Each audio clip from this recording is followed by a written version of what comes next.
हमारे चैनल पर आप सबको खुशामदीद। अगर आपने अभी तक हमारे चैनल को सब्सक्राइब नहीं किया तो जल्दी से कर लीजिए और बेल आइकन बटन को भी प्रेस कर दीजिए ताकि हमारी तमाम नई आने वाली वीडियोस को आप टाइमली देख लें। इस वक्त मगरिब का वक्त हो रहा था। जब मैं घर में दाखिल हुई तो सेहन में अम्मा के साथ नसीबा बुआ भी मौजूद थी। मुझे इस वक्त बाहर से आता हुआ देखकर उन्होंने अपनी उंगली मुंह में दाब ली थी। अम्मा को कहने लगी कि तुम्हारी बेटी जवान हो रही है, खैर से 15 साल की हो गई है, तुम्हें अपनी बेटी पर नजर रखनी चाहिए, इसका ख्याल रखना चाहिए। इस उम्र में तुम्हारी बेटी शाम तक घर से बाहर अपनी सहेलियों में मगन रहे, ये बात कुछ अच्छी नहीं। जवान जहान होती बेटी पर चील जैसी नजर रखनी चाहिए। खिलाओ बेशक सोने का, मगर देखो शेर की निगाह से, तभी तो बेटियां काबू में रहती हैं, वरना कोई खबर नहीं होती बेटियां कब बिगड़ जाएं। अम्मा को नसीबा बुआ की बात बहुत बुरी लगी थी और मुझे भी ये बात बिल्कुल पसंद नहीं आई थी। भला वो कौन होती थी हमारे घर के जाती मामले में बोलने वाली। मैं नाक बू चढ़ाते हुए कमरे में चली गई। अम्मा ने मुझे बुआ के लिए चाय बना के लाने को कहा, मगर इस वक्त चूंकि मुझे बुआ पर गुस्सा आ रहा था, इस वजह से मैंने अम्मा की अनसुनी कर दी और अपने कमरे में बुआ के जाने के बाद से ही निकली थी। मैं इस वक्त अपनी सहेली पीनों के घर में गई हुई थी। पीनों का घर हमारे घर से थोड़े ही फासले पर था। बचपन से ही हम स्कूल में वापस आने के बाद बहुत सारा वक्त एक साथ ही गुजारती थी। अम्मा चौधरी साहब के घर में काम करने के लिए जाती थी। अब्बा की वफात के बहुत साल पहले ही हो गई थी और तब से अम्मा ने घर में ही जिम्मेदारियां उठा रखी थी। मुझे भी अपनी इस्तात के मुताबिक मैट्रिक तक पढ़ाया था। अब मेरे मैट्रिक के पेपर खत्म हो गए थे। इस वजह से मैं घर में फारिग रहते रहते थक चुकी थी और कभी मैं पीनों के घर चली जाती तो कभी किसी और सहेली के घर। यूं मेरा दिन कट जाता। यूं भी अम्मा शाम को ही घर वापस आती और इतनी देर तक मैं अकेले घर में नहीं रह सकती थी। अकेले रहते हुए मुझे अजीब सी वहशत का एहसास होता था, इसलिए मैं ज्यादातर अपनी सहेलियों के घर में ही पाई जाती थी। इन दिनों अम्मा की तबीयत बहुत कुछ खराब रहने लगी थी। इनके घर के काम काज भी नहीं किए जाते थे। चौधरी साहब के घर से काम करने के बाद अम्मा घर पे आके थक हार कर बैठ जाती थी और यूं घर की जिम्मेदारियां मेरे सर पर ही थी। आज अम्मा कहने लगी कि तुम शाम को जाकर दीनू चचा से दूध ले आना। मुझ में इतनी हिम्मत नहीं थी कि मैं इतनी दूर जा सकूं। अम्मा की बात सुनकर मुझे नागवारी का एहसास हुआ था। इतनी दूर तक मैं अकेले चलकर कैसे जा सकती थी। जब भी मैं पीनों के घर गई तो वो कहने लगी, अम्मा अब्बा ने मेरा घर से बाहर निकलना बंद कर दिया है। वो कहते हैं कि अब मैं बड़ी हो गई हूँ और मुझे यूं कहीं भी मुंह उठाकर नहीं चल पड़ना चाहिए। तब मैं मुंह बसोड़ते हुए घर आई। अम्मा से ये बात कही तो वो कहने लगी कि कोई बात नहीं, डर किस बात का है, अपना गांव है, सब लोग अपने ही हैं, तुम अकेली ही चली जाओ। और फिर मैं दूध का बर्तन लेकर जब दीनू चचा के बाड़े में पहुंची तो दीनू चचा वहां पर अकेले ही मौजूद थे। मुझे उन्होंने मुस्कुराती हुई नजरों से देखा और फिर कहने लगे कि तुम्हें मैंने कुछ बहुत टाइम बाद देखा है। मुझे याद है कि तुम बिल्कुल छोटी सी होती थी, हमारे घर जाना होता था और तुम यहाँ भी अपनी अम्मा के साथ आती थी। तुम मुझे बहुत प्यारी लगती थी। इस दिन के बाद से तुम्हें आज देख रहा हूँ, तुम तो बहुत बड़ी हो गई हो। दीनू चचा की बात पर मैं मुस्कुरा दी थी। ये सब मुझे भी याद था कि वो अब्बा के बहुत अच्छे दोस्त थे। मैं फिर दूध लेकर घर आई तो मैं रास्ते में यही सोच रही थी कि अम्मा की बात बिल्कुल ठीक थी। गांव के लोग अपने ही थे और यहाँ पे किस किस्म का डर और खौफ नहीं था। अगले दिन जब मैं वहां पर दूध लेने गई तो दीनू चचा की जगह आज वहां पर उनका बेटा था। जब उसने मुझे देखा तो उसकी आंखों में अजीब सी चमक नजर आने लगी थी। जब वो बर्तन में दूध डालने लगा तो उसने हल्के से मेरा हाथ छू लिया था। मुझे अजीब सा एहसास हुआ। आज से पहले कभी किसी लड़के ने मेरे साथ ऐसा करने की कोशिश नहीं की थी और ना ही कभी मुझसे बात की थी। ये सब कुछ मेरे लिए अनोखा था, मगर मुझे ये अच्छा महसूस हुआ था। अचानक ही मुझे इस शख्स में दिलचस्पी होने लगी थी।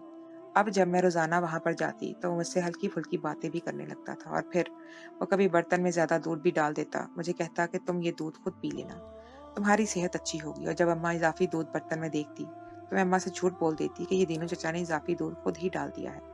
तब अम्मा इन्हें दुआएं देते हुए कहती कि वो तुम्हारे अब्बा का भले वक्तों में दोस्त था, उसका हमारे घर में आना जाना भी था, मगर जब से तुम्हारे अब्बा वफात पा गए हैं तो उसने यहाँ पर आना छोड़ दिया था। उसका कहना था कि बेवा और अकेली औरत के घर में जाना मुनासिब नहीं है। लोग तरह तरह की बातें बनाते हैं, इंसान को खुद ही ख्याल रखना चाहिए। बेवा औरत के लिए जिंदगी बहुत मुश्किल हो जाती है। वो बहुत अच्छा इंसान है, तभी तो मैं तुम्हें भी वहां पर बिला झिझक जाने देती हूँ। तभी मेरी आंखों के सामने छम से उसके बेटे का सरापा घूम गया था। वो बहुत ही ज्यादा वजीह था। उसे देखते ही न जाने क्यों मेरा दिल धड़कना भूल जाता था।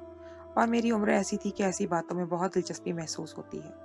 मुझे वो अच्छा लगने लगा था। ये बात मैंने कभी किसी को नहीं बताई थी, अपनी सहेली पीनों को भी नहीं। पीनों को मैं हर छोटी से छोटी बात बताती थी, मगर ये बात मैंने पीनों से भी छुपा ली थी। अब जब मैं वहां पर गई तो मुझे अमजद कहने लगा कि मैं कल से तुम थोड़ा जल्दी आ जाना, हम दोनों इकट्ठे वक्त साथ गुजारा करेंगे और बातें भी करेंगे। अमजद की बात सुनकर मैं शर्माकर सर झुका लिया और फिर अगले दिन मैं थोड़ा जल्दी इनके बाड़े में चली गई। इनका घर वहां से कुछ फासले पर था और इनके घर की औरतें वहां पर शाम के बाद आती जाती थी और फिर दीनू चचा भी बाकी कामों में मसरूफ रहते थे। यूं दूध बेचने की जिम्मेदारी अमजद पर ही थी। लोग जो काफी इन्हें रकम देते तो वो दूध के इनके घर पहुंचा दिया करते थे, मगर चूंकि अम्मा ज्यादा पैसे देने की इस्तात न रखती थी, इस वजह से हम खुद ही वहां पर दूध लेने के लिए जाते थे। और जब मैं वहां पहुंची, दीनू चचा तो जैसे बाकी कामों में मसरूफ रहते थे, यूं दूध बेचने की जिम्मेदारी अमजद पर ही थी। वो लोग अपनी इजाफी रकम देते तो वो दूध इनके घर पहुंचा दिया करते थे, लेकिन हमारे यहाँ तो ऐसा कुछ होना ही नहीं था। खैर, मैं आज अपनी आंखों में काजल लगाकर रखा था और होंठों पर हल्की सी सुर्खी लगा ली थी। मुझे देखते ही अमजद मुझे सराहने लगा, मेरी तारीफ करने लगा और मेरा हाथ पकड़ लिया था। मेरे लिए ये सब कुछ इतना अनोखा था, मुझे टूट कर शर्म आई। मैंने अमजद से अपना हाथ नीचे खींच लिया तो वो कहने लगा कि मैं तुमसे प्यार करता हूँ, तुमसे मोहब्बत करता हूँ, मगर मुझे लगता है कि तुम मुझे पसंद नहीं करती। जब ही तुमने मुझे यूं धुतकार दिया, अगर मुझे पसंद करती होती तो कभी भी मेरा हाथ पर पकड़ने पर ना झिझकती। और फिर मैंने खामोशी से अपनी मोहब्बत का सबूत देने के लिए उसके सामने बैठ गई। मगर जब वो हद से बढ़ने लगा, उसकी जसारतें जब जरूरत से ज्यादा बढ़ने लगी, तब मैं घबरा कर रोने लगी और मुझे रोता हुआ देखकर कदरे बौखला गया, मगर दिल ही दिल में शायद शदीद झुंझला गया। अपने लहजे को उसने नरम बनाने की कोशिश की। फिर मुझे कहने लगा कि क्या बात है, तुम इस कदर परेशान क्यों हो गई हो? मैं तुमसे प्यार करता हूँ और ये सब कुछ गलत नहीं है। प्यार में ये सब चलता ही है, लोग तो इससे भी ज्यादा बड़े बड़े काम कर जाते हैं। अभी तो मैंने तुम्हारे साथ कुछ किया भी नहीं है, इसमें रोने वाली कौन सी बात है? मगर मेरे रोने में शिद्दत आ गई थी। तब उसने मेरा हाथ छोड़ दिया और कहने लगा कि ठीक है, तुम अपने घर जाओ। आने के बाद भी मुझे अमजद की नाराजगी का ख्याल सताने लगा तो मैं दिल ही दिल में परेशान हो गई कि उसे मैं कैसे मनाऊं। और फिर उसने मुझसे बात करना छोड़ दी थी। मैं जब वहां पर जाती तो वो मेरे बर्तन में दूध डाल देता और फिर रुक मुड़ कर खड़ा हो जाता। ये उसकी नाराजगी का वाज़ेह इजहार था। तब मैंने उसे कह दिया कि अगर तुम ये सब करना चाहते हो तो तुम्हें मेरे साथ शादी करनी होगी। शादी से पहले ये सब करना मेरे लिए किसी तरह से भी मुमकिन नहीं है। मेरी बात सुनकर वो कुछ सोच नजरों से मुझे देखने लगा। फिर कहने लगा कि तुम अभी बहुत छोटी हो और मैं भी अभी किसी काबिल नहीं हुआ। मुझे डर है कि अगर अम्मा अब्बा से बात की तो वो मेरी बात नहीं मानेंगे, मगर मैं तुम्हारे बगैर नहीं रह सकता। तुमसे मैं शादी करना चाहता हूँ, इसके लिए तुम्हें थोड़ा इंतजार करना होगा, मगर तब तक हम एक दूसरे के साथ वक्त तो गुजार सकते हैं। मगर जब मैंने उसे साफ कह दिया कि शादी से पहले तुम मुझे हाथ नहीं लगा सकते, तो पहले तो मुझे गुस्से भरी नजरों से देखता रहा। फिर कहने लगा कि ठीक है, जैसे तुम्हारी मर्जी। और अगले दिन उसने फिर मुझे जल्दी आने का बोला था। कहने लगा कि तुम्हारे साथ बातें करना चाहता हूँ, अपने मुस्तकबिल के हवाले से कुछ ऐसी बातें हैं जो मैं तुम्हें अभी से जहन नशीन करवाना चाहता हूँ। और ये सब सुनकर मैं शर्मा कर सर झुका गई थी। और जबकि वो मुझसे बहुत मोहब्बत करता है, जभी तो वो मुझसे इस कदर अपनाइयत से बात करता था। अगले दिन जब मैं वहां पर गई तो आज भी मैं हल्का फुल्का तैयार होकर वहां पर गई थी और हमेशा की तरह वो मेरी तारीफ करने लगा था। तभी वो मेरे लिए एक गिलास में दूध लेकर आ गया, मगर मुझे वो दूध पीना नहीं पसंद था। यही बात उससे कही तो वो मुझे कहने लगा कि ये बकरी का दूध है और ये इंसान के लिए बहुत ही ज्यादा फायदेमंद भी है। मैं खुद भी ये दूध इस्तेमाल करता हूँ, इसके इस्तेमाल करने से तुम देखना कि तुम्हारी खूबसूरती में ज्यादा इजाफा हो जाएगा। उसके इसरार करने पर मैंने वो गिलास थाम लिया और अचानक से मेरा जहन गनूदगी में डूबने लगा था। न जाने कब तक मैं सोती रही। जब मेरी आंख खुली तो अमजद मेरे सामने ही खड़ा था। वो मुझे होश में आता देखकर मुस्कुरा दिया और कहने लगा कि तुम बहुत देर तक सोती रही हो। काफी देर से मैं इंतजार कर रहा हूँ कि तुम मुझसे बातें करोगी, मगर लगता है तुम रात भर जागती रही हो, इसीलिए अब इस वक्त बेहोशों की तरह सो रही हो। और उसकी बात सुनकर मैं शर्मिंदा हो गई और कहने लगी कि मुझे खुद मालूम नहीं हो सका कि अचानक से कैसे मुझे इस कदर नींद आ गई थी। और फिर जब मैं घर आई तो मैं यही सोचे जा रही थी कि अचानक से मुझ पर इस कदर गनूदगी क्यों तारी हो गई है। उसके बाद 3 से 4 बार मेरे साथ ऐसा ही हुआ। जब भी मैं वो गिलास थामती तो मुझे नींद आने लगती और जब मेरी आंख खुलती तो अमजद मुझसे शिकवा करने लगता कि तुम तो मेरे साथ वक्त गुजारने के लिए आती हो, मगर तुम तो सो जाती हो, मेरे साथ बात ही नहीं करती। इसका न रूठा हुआ अंदाज देखकर मैं घबरा जाती और उसे मनाने की कोशिश करने लगती। तब बहुत मुश्किल से वो मानता और फिर कहता कि कल कुछ भी हो जाए तुम जल्दी आना, वो कल आकर यहाँ सो नहीं जाना। उसकी बात सुनकर मैं जोर से हंस पड़ी थी। जब काफी दिन तक यही रूटीन रही तो अब मुझे शक होने लगा कि आखिर इस दूध में ऐसा क्या था कि उसको पीते ही मुझ पर नींद तारी हो जाती थी और मैं दुनिया से बेखबर हो जाती थी। अब अमजद भी मुझसे पहले की तरह मोहब्बत नहीं करता था और ना ही अब वो मेरे साथ वक्त गुजारने के लिए यूं तड़पता रहता था। उसकी बेताबियां खत्म होने लगी थी। तभी एक दिन मुझ पर यह इंकिशाफ हुआ कि मेरी तबीयत में तब्दीली आने लगी है। और फिर जब मुझे इस बात का एहसास हुआ कि मेरे वजूद में आखिर इस तब्दीली की वजह क्या है, तब मुझ पर यह खौफ बुरी तरह तारी हो गया कि अगर अम्मा को ये सब पता चला तो क्या होगा। और इस सबसे अहम सवाल ये था कि आखिर इसकी वजह क्या थी। तभी मेरे जहन में इंकिशाफ हुआ ये कि मैं जब अमजद से मिलने के लिए इसके कमरे में जाती थी तो तब वो मुझे बकरी का दूध पिलाता था।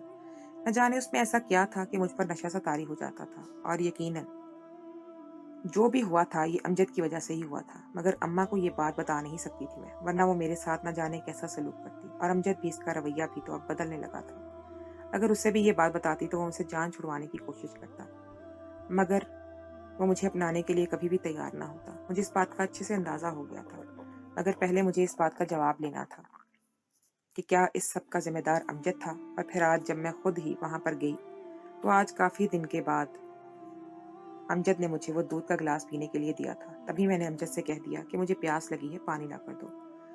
अमजद जब पानी लेने के लिए बाहर गया तो मैंने वो दूध का गिलास फेंक दिया था और अमजद को यूं जाहिर किया जैसे कि मैं वो दूध पी चुकी हूँ। और फिर मैंने बिस्तर पर लेटकर आंखें बंद कर ली थी। अमजद जब कमरे में आया तो मुझे यूं सोता हुआ देखकर वो हंस पड़ा और फिर कहने लगा कि इस लड़की से मैं जितना फायदा उठाना चाहता था उठा चुका हूँ। आज आखिरी बार इससे फायदा उठा लेता हूँ, इसके बाद इसे जान छुड़वाने की कोशिश करता हूँ। ऐसा ना हो कि ये मेरे लिए कोई मुसीबत खड़ी कर जाए और ये लड़की मेरे ही गले पड़ जाए। तब अमजद जब मेरी तरफ गलत इरादों से बढ़ा तो मैंने अचानक से अपनी आंखें खोल दी। मुझे यूं जागता हुआ देखकर अमजद गड़बड़ा गया और कहने लगा कि तुम तो सो रही थी, नींद में थी। ये सब क्या है? तुम जाग कैसे गई हो? तुम तो बहुत गहरी नींद सोई हुई थी। तुमने दूध नहीं पिया था? बुखलाहट में वो सब कुछ बोल गया था। अब मैंने उसका गिरबान पकड़ लिया और उससे कहने लगी कि जो कुछ तुमने मेरे साथ किया है मैं उसके लिए तुम्हें कभी माफ नहीं करूंगी। तुमने मेरे साथ बहुत गलत कर दिया है। तुमने मेरी इज्जत के साथ खेला है, मेरे भोलेपन और जज्बात का फायदा उठाया है। मैं एक यतीम लड़की थी, तुमने मेरी यतीमी और अकेलेपन का फायदा उठाया, मेरी इज्जत पर हाथ डाला, मुझे किसी के मुंह दिखाने के काबिल नहीं छोड़ा। और तुम जानते हो कि इस सब के बाद मैं तुम्हारे अब बच्चे की माँ बनने वाली हूँ। और ये बात अगर किसी को पता चल गई तब क्या होगा? अम्मा मुझे जान से मार देगी और तुम तो मर्द हो। तुम्हें चंद दिन हमारे घर वाले ताने देंगे, लान तान करेंगे, मगर इसके बाद फिर सब कुछ ठीक हो जाएगा। तो तुम अपनी दुनिया में, अपनी जिंदगी में मगन हो जाओगी, मगर मैं और मेरी माँ किसी को मुंह दिखाने के काबिल नहीं रहेंगे। ये कहकर मैं फूट फूट कर रो पड़ी। तभी मुझे बाहर खटके की आवाज सुनाई दी। अमजद गड़बड़ाकर फौरन बाहर भागा, मगर ये देखकर उसने इत्मीनान का सांस लिया कि बाहर कोई भी नहीं था। फिर वो मेरे पास आकर कहने लगा कि तुम यहाँ से दफा हो जाओ। तुम्हारे जैसी लड़की से शादी करना तो दूर की बात, मैं तुम्हारी शक्ल भी देखना नहीं चाहता। तुम खुद ही मेरे दामन में आकर गिरी थी और ये सब कुछ तुम्हारी रजामंदी से हुआ है। मैंने जोर जबरदस्ती तुम्हारे साथ कुछ भी नहीं किया। इस सब में हम दोनों की रजामंदी शामिल थी। अब तुम भाड़ में जाओ। और मुझे नहीं पता ये बच्चा मेरा भी है या किसी और का है। न जाने कितने लोगों को तुमने उल्लू बना रखा होगा। इसकी इल्जाम तराशी पर मेरी आंखें फटी की फटी रह गई थी। ये जो कुछ भी हुआ था अमजद ने मेरे साथ जबरदस्ती किया था, मेरी इसमें रजामंदी शामिल नहीं थी। मैं तो सबसे बेखबर थी, मगर अब वो मुझ पर सिर्फ इल्जाम लगाकर इस बात से मुकर रहा था और अपना किया धरा भी मेरे सर पर ही धर रहा था। अब की बार मैं उसके आगे हाथ जोड़ने लगी और उससे कहने लगी कि मुझे अपना लो, मुझे अपना नाम दे दो, वरना मैं बदनाम हो जाऊंगी। मुझे कोई भी अपनाने के लिए तैयार नहीं होगा। मेरी माँ जीते जी मर जाएगी। मेरे सर पर तो बाप का साया भी नहीं है। वो मुझे अपनी घनी छांव में छुपा लेगा। लोग तरह तरह की बातें बनाएंगे। मेरी माँ की सारी जिंदगी की इज्जत खाक में मिल जाएगी। और वो मुझे धुतकार कर वहां से चला गया। और जब रोते हुए धोते हुए मैं घर आई तो मेरे चेहरे के तासुरात देखकर अम्मा भी घबरा गई। कहने लगी, क्या बात है, इस कदर हवास पाख्ता क्यों लग रही हो? मगर मैं अम्मा को क्या जवाब देती कि मैं लुट चुकी हूँ। मैं खुद को जीते जी मार दिया है। मगर मेरे लाख चाहने के बावजूद भी अम्मा को ये बात नहीं बता पा रही थी। दिन ब दिन मैं सूखकर कांटा बनती जा रही थी। अब हर वक्त मैं बीमार और निढाल सी रहने लगी थी। मेरा बिस्तर से उठने को दिल नहीं करता था।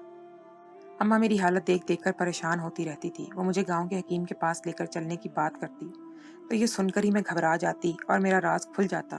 तो इससे आगे सोचना ही मेरे लिए मुहाल था। मैं संजीदगी से इस बात पर गौर कर रही थी कि मैं इस मुसीबत से जान छुड़वा लूं या फिर अपनी जिंदगी को ही खत्म कर दूं और यूं मेरे साथ ये बदनामी भी खत्म हो जाएगी। अब अम्मा को मैंने साफ इनकार कर दिया था कि मैं दूध लेने के लिए नहीं जाऊंगी। अम्मा खुद ही कांपते हांपते हाथों पर वहां जाती और वापस आकर बिस्तर पर बिल्कुल ढह सी जाती। मुझे कहती कि जल्दी से ठीक हो जाओ, अगर कम अज कम ये काम तो तुम अपने सर ले सकती हो ना, कि मैं बूढ़ी हड्डियों को इतना दमखम नहीं है, मैं इतने काम नहीं कर सकती।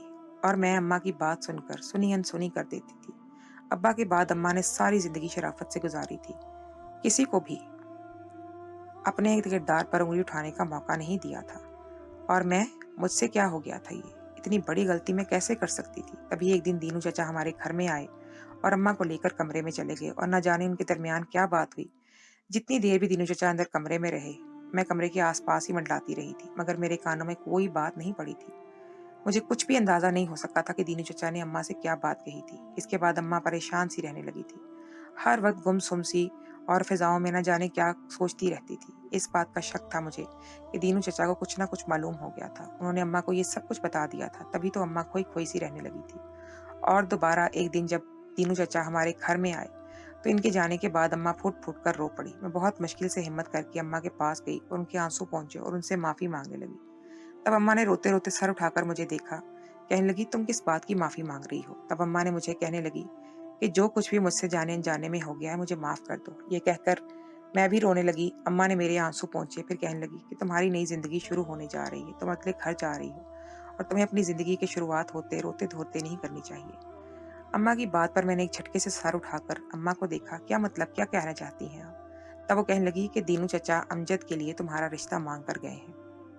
उनका कहना है कि इसी हफ्ते में सादगी से निकाह करके मैं अमजद के साथ तुम्हें रुखसत कर दिया जाए। अम्मा की बात सुनकर मेरा मुंह खुले का खुला रह गया। मुझे यकीन नहीं आ रहा था कि ऐसा भी हो सकता है। भला अमजद मुझसे शादी करने पर कैसे तैयार हो गया था, और मैं तो ये समझ ही रही थी कि मेरी जिंदगी का खात्मा हो गया है। मगर अल्लाह का शुक्र है कि उसने मेरी जिंदगी को बर्बाद होने से बचा लिया था। और फिर जुमा का दिन मुबारक भी आ गया था, जिस दिन मैं रुखसत होकर अपने ससुराल में आ गई थी, और मैं धड़कते दिल के साथ अमजद का ही इंतजार कर रही थी। मुझे ना जाने क्यों इस बात का वहम था कि अमजद मेरे साथ बुरा सलूक करेगा, क्योंकि उस दिन उसने मुझे साफ तौर पर कह दिया था कि मैं गलत किरदार की लड़की हूँ, और अब वो भला मुझे अपनी जिंदगी में शामिल करने पर कैसे रजामंद हुआ था। जब अमजद मेरे पास आया तो उसने मेरे सामने हाथ जोड़ दिया और मुझसे माफी मांगने लगा। कहने लगा कि मैंने तुम्हारे साथ बहुत बुरा किया, गलत किया, तुम्हारी मासूमियत से मैंने फायदा उठाया। अल्लाह का शुक्र है कि मैं मजीद गुनाह करने से बच गया। उस दिन अब्बा ने सब कुछ सुन लिया था, तब उन्होंने मुझे बहुत मारा। वो इस बात पर यकीन करने पर तैयार ही नहीं थे कि ये सब कुछ तुम्हारी रजामंदी से शामिल में हुआ है, और इन्हें वो नशावर अद्वियात भी मिल गई थी जो मैं दूध में मिलाकर तुम्हें देता था। अब जब सारी बात खुलकर सामने आ गई, तब मैंने अब्बा को ये बात बता दी कि मैं तुम्हें नशावर अद्वियात का इस्तेमाल करवाता था और तुम्हारी इज्जत से खेलता रहता था। ये सुनकर अम्मा अब्बा ने मुझसे बहुत नफरत का इजहार किया। मुझे कहने लगे कि तुमने लड़की की जिंदगी बर्बाद कर दी है, अब इसे अपनी जिंदगी में शामिल कर लो।